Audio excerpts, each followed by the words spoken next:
Assalamualaikum warahmatullahi wabarakatuh.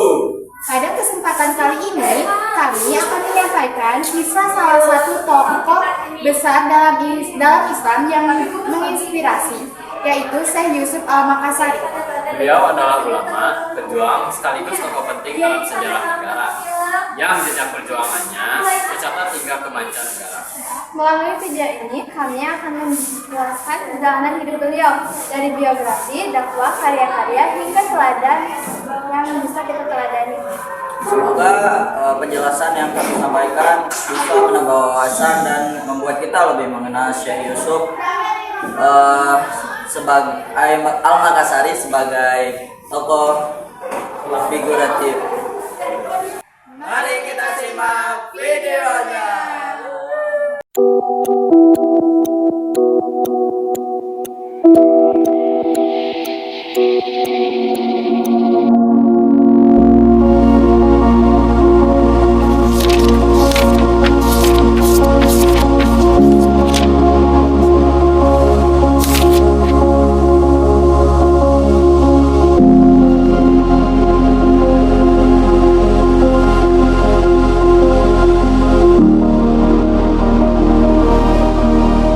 Sebelum masuk ke pembahasan mengenai Syekh Yusuf Al-Makassari, seorang tokoh yang dikenal bukan hanya di Indonesia tetapi juga di Sri Lanka dan Afrika Selatan karena perjuangan dan dakwahnya.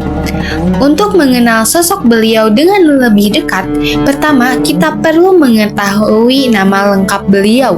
Nama lengkap beliau adalah Syekh Yusuf Abul Mahasin Tajil Hawati Al-Makassari. Beliau dilahirkan di Goa, Sulawesi Selatan pada tanggal 3 Juli 1626, sedangkan tempat wafatnya di Cape Town, Afrika Selatan pada tanggal 23 Mei 1699 pada usia 72 tahun. Beliau dijadikan sebagai pahlawan nasional Indonesia, sementara di kalangan rakyat Sulawesi Selatan mendapat gelar sebagai Tuanta Salamaka Rigowa, yang artinya Tuan Guru Penyelamat kita dari Goa. Yusuf lahir dari ayah bernama Abdullah dan ibu Aminah. Nama saat dilahirkan adalah Muhammad Yusuf. Konon, nama ini diberikan oleh Sultan Alauddin, Raja Goa pertama yang masuk Islam, yang masih kerabat dari ibu Syekh Yusuf. Pendidikan agama diperoleh sejak berusia 15 tahun di Goa. Syekh Yusuf juga berguru pada Said Ba'alawi bin Abdul Al-Alamah dan At-Tahir dan Said Jalaluddin Al-Aidid. Kembali dari Goa, Syekh Yusuf menikah dengan putri Sultan Goa. Lalu saat usianya 18 tahun, Syekh Yusuf pergi ke Banten dan Aceh. Di Banten, sahabatnya adalah Sultan Ageng Tirtayasa, yang kelak mengangkatnya sebagai mufti Kesultanan Banten. Selanjutnya, di Aceh, Syekh Yusuf berguru pada Syekh Nuruddin Al-Niri dan mendalami tarekat Qadiriyah.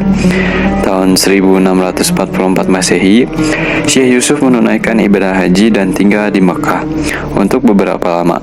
Lalu belajar kepada ulama terkemuka di Mekah dan Madinah, termasuk juga memperdalam ilmu ke Yaman, berguru pula kepada Syekh Abdullah Muhammad bin Abdul Baqi, dan ke Damaskus atau Suriah untuk berguru pada Syekh Abu Al-Barakat Ayyub bin Ahmad bin Ayyub Al-Halwati Al-Quraisy. Teladan yang dapat kita contoh dari Syekh Yusuf Al-Makassari ialah ketekunan, penjelajahan, dan ikhtiarnya dalam menuntut ilmu.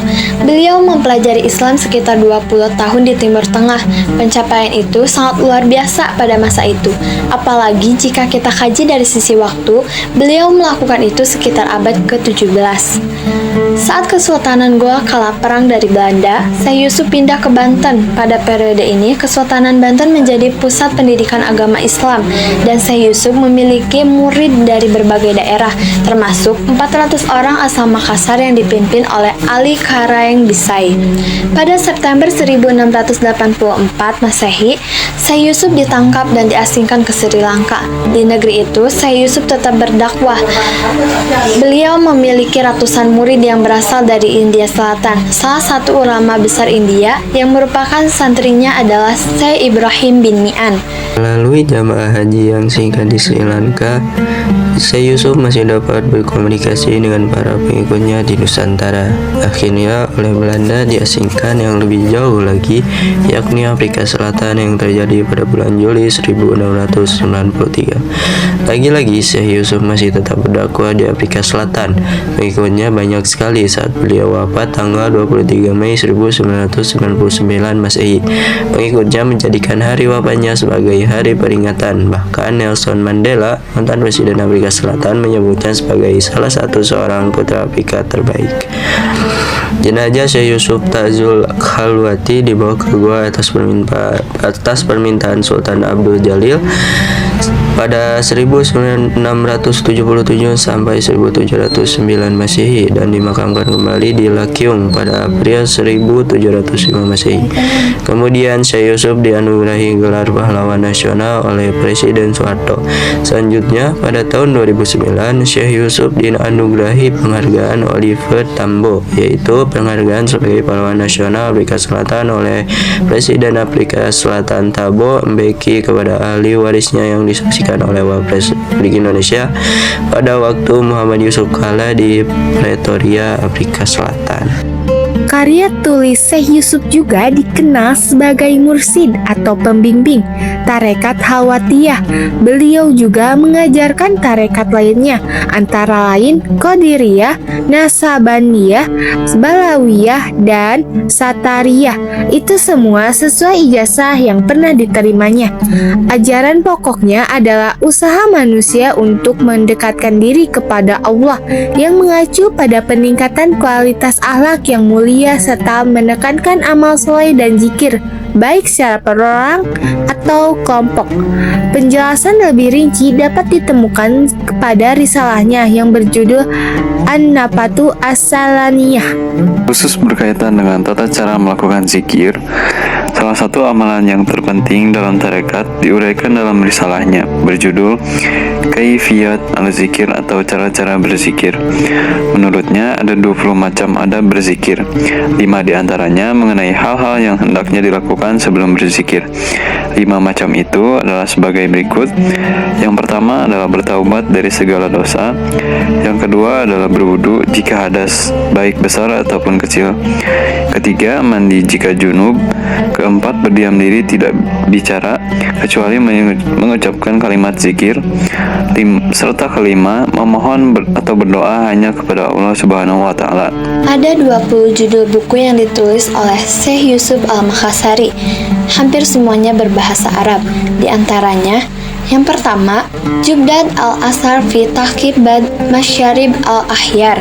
Kedua, Taj Al-Asrar fi Tahqib Masyrab Al-Arifin min Al-Istibsar. Yang ketiga, Mutalib As-Salikan Fat Kafiyah Az-Zikir. Yang keempat, Safinat An-Nazah. Safinat An-Nazah ini menjadi karyanya yang paling populer. Hingga kini masih banyak diajarkan di berbagai pesantren. Di Museum Pusat Jakarta juga didapati sekitar 10 karya Syekh Yusuf yang belum diterjemahkan. Pengaruh Syekh Yusuf tidak hanya terasa di Indonesia, tetapi juga meluas hingga Sri Lanka dan Afrika Selatan. Di Indonesia, beliau dihormati sebagai ulama besar sekaligus pahlawan nasional dengan ajaran-ajaran yang masih diajarkan di banyak pesantren. Saat diasingkan ke Sri Lanka, Syekh Yusuf tetap aktif berdakwah dan membimbing masyarakat setempat. Murid-muridnya di sana kemudian menjadi tokoh penting dalam perkembangan Islam di kawasan India Selatan, menunjukkan betapa kuatnya pengaruh beliau meski berada dalam kondisi pengasingan. Di Afrika Selatan, jejak Syekh Yusuf bahkan lebih besar lagi. Beliau dianggap sebagai tokoh yang membangkitkan semangat dan identitas Muslim di Cape Town di tengah tekanan kolonial. Banyak masyarakat yang menjadikannya sebagai simbol perjuangan dan makamnya menjadi tempat ziarah hingga kini. Pemerintah Afrika Selatan mengakui jasanya dengan memberikan gelar pahlawan nasional dan Nelson Mandela menyebutnya sebagai salah satu putra Afrika terbaik. Hal ini menunjukkan bahwa perjuangan dan ketulusan Syekh Yusuf telah memberikan manfaat bagi umat manusia lintas negara dan lintas generasi.